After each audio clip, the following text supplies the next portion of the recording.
back to this already, the final segment of today's Price of Business. I am your host, Kevin Price, talking to you about you and your business. I love having Charles Alvarez on the program. He's been on the program for quite some time, and he's a regular feature on the program. And Charles, Cornerstone Business Academy is awesome. I know it's helped my business. It's helped so many other businesses as well. And always delighted to be able to have you on to talk about it, and the way you help business out there. We love it when you bring on people who are out there in the business community that you're watching and you're interested in seeing their growth. But I also like to talk to you about what you're experiencing in general and the wisdom that you can bring to people out there. So tell me, first of all, kind of give the elevator speech on Cornerstone. Sure. Well, Cornerstone Advisory Services exists to basically elevate the success of the businesses we consult. And what that typically translates into is a 25 to 30% increase in sales and about a 22 to 27% increase in profitability over a 6 to 12 month basis. And we back up our work by our guarantee. Our guarantee is unmatched in the consulting industry. And the reason why we guarantee that our clients get their money back is because we know that we can deliver, and if we don't, we've messed up, so we don't deserve to be paid. Yeah, there you go. Simple as that. Tell me about what the verticals that you work in. Our main verticals basically comes from our backgrounds and what we did before we did consulting, which is IT services, like IT outsourcers. We work with a lot of oil and gas service companies, a lot of marketing and web development firms, and we also work with a lot of service contractors like plumbers, technicians, electricians, air conditioning repair people. So, but mostly we focus on what we call project-based businesses. Okay. And size companies that you work with? Our sweet spot is that $10 to $100 million range because we find that although that we can add value to the C-suite, we find that especially in privately held companies, there's very few engagements in the way of training. The average Fortune 500 company spends $10,000 a year per person to build their force or to build their employees, and the average small business spends about $200 per person per year. So that makes a dramatic difference when it comes to productivity. Yeah, absolutely.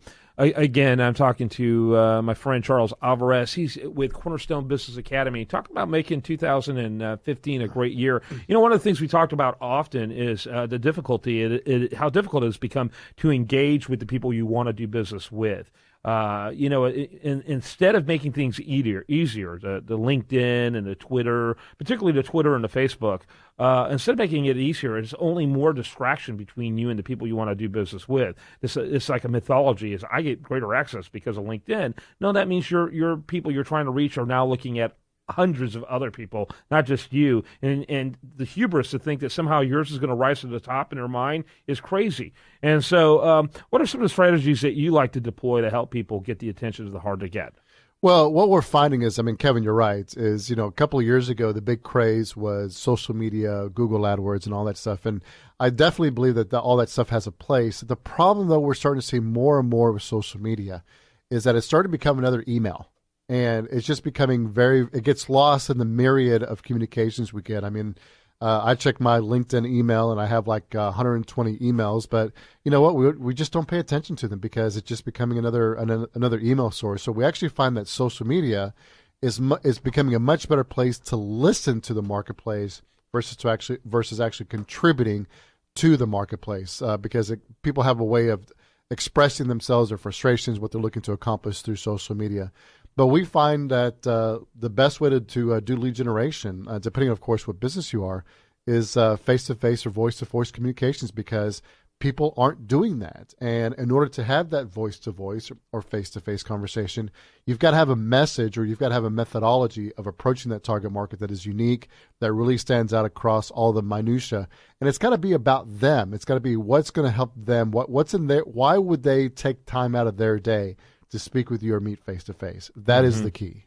Yeah, absolutely. And so, and I love some of these cliches, and I talk about them, quite often to people that I do business with. These cliches of people aren't nearly as interested or are not nearly as excited about how interesting you are rather than how interested you are in them. And people don't really care how much you know until they know how much you care. They call them cliches, but cliches are built on truth. That's exactly true. And most salesmen and most marketers, for that matter, are having a hard time generating leads because they're not really talking about what benefit or what value they can bring to their target market or their customers.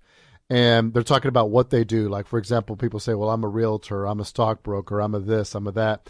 And people are not as much interested in what you do as what you can do for them, or what interests, how to gauge their interest into what they're looking to accomplish. It's all about them. It's not about you when it comes to sales and marketing. Yeah, no question about it. And so if you want to engage with these people, you've got to have a basis like that, where you're authentically interested in them. So what kind of goals do you have in 2015? What kind of goals are you encouraging your clients to consider?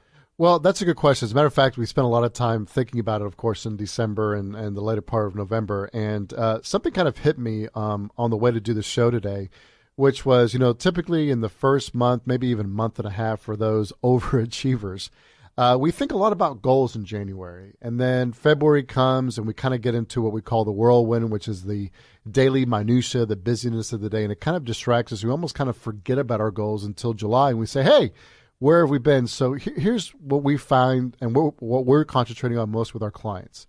Let's find out what is that one goal that if you accomplish would allow your business to achieve its goals. Because one of the biggest issues that people have, especially this time of year, is they create too many goals. Mm-hmm. They have a weight loss goal, a business goal, a sales goal, an operations goal, a procurement goal, a marketing goal. And my thing is, look, forget about all that stuff for just a second. And what is the one goal that if you accomplish will allow your business to grow more than anything? My personal goal, which is kind of a weird goal, is the first time we ever actually had this goal, is for the first time ever, we don't have a sales and profitability goal, which sounds really, really strange. Especially for being a sales and marketing consulting. Exactly. But what we find is the thing that is taking us the most away, our business away, and I find this in a lot of our clients as well, is we start getting into busy work to where we feel like we're actually accomplishing something that's because we're busy, but that busyness isn't helping us get to our goals. And so my personal goal for this year is to stop doing what I call low value activities and only concentrate on things that are growth oriented. In other words, get away from some of the minutiae, some of the busy works, stop being like, as Michael Gerber calls, the technician, meaning, working in the business and really working more on the business, which talk about cliches. That's a huge cliche, work on your business, not in it. But it's really true and really powerful if enacted, because if you can truly get to the point where you're acting as an entrepreneur and putting in systems and procedures and policies and metrics in place to measure the growth of your business and the amount of value delivered to your customers, and focus on the processes that allows the CEO's time to be leveraged to work on more valuable things, then at that point your business becomes scalable. And at that point your business becomes, as far as sales can occur, as big as it possibly wants to be. So we're focusing on what are the things that we need to do to really leverage our skill sets and allow the technicians to be the technicians, the managers to the managers, and allow me just to be the CEO without getting into the day-to-day minutia. Yeah. I have really massaged my goals over the last couple of years, as you well know. In fact, we talked a lot about that. And, I now have virtually nothing but process goals. Yeah. I think it's imperative for people to have goals only in areas they can control. And you start doing goals about quantifying revenue that you're going to do, you're guaranteeing that you're going to be a failure at the end of each month, or potentially going to be a failure each month. However, I can, you can say, I am going to do 10 pitches a month, or I'm going to do 50 emails a month, or you can do those kind of things. You can't predict the results, but we all know that the results will be predictable if you do those things. If you've got a viable product, a viable service, a reasonable price, that type of thing. Right. So we're more interested in becoming a franchise business to where it can operate without the leadership versus a particular revenue goal, because we know if we do that, the revenue goals will be however big we want them to be. Yeah, absolutely. All right, Charles Alvarez, great job as always. Didn't expect anything less. And you can learn more about him at Cornerstone Business Academy. And as always, you'll be hearing about him in the days to come. Do want to remind you as we wrap up today's show, and I hope you have a great rest of your day, that the best content here can be found over there at usdatareview.com. While there, like it on Facebook, follow it on Twitter.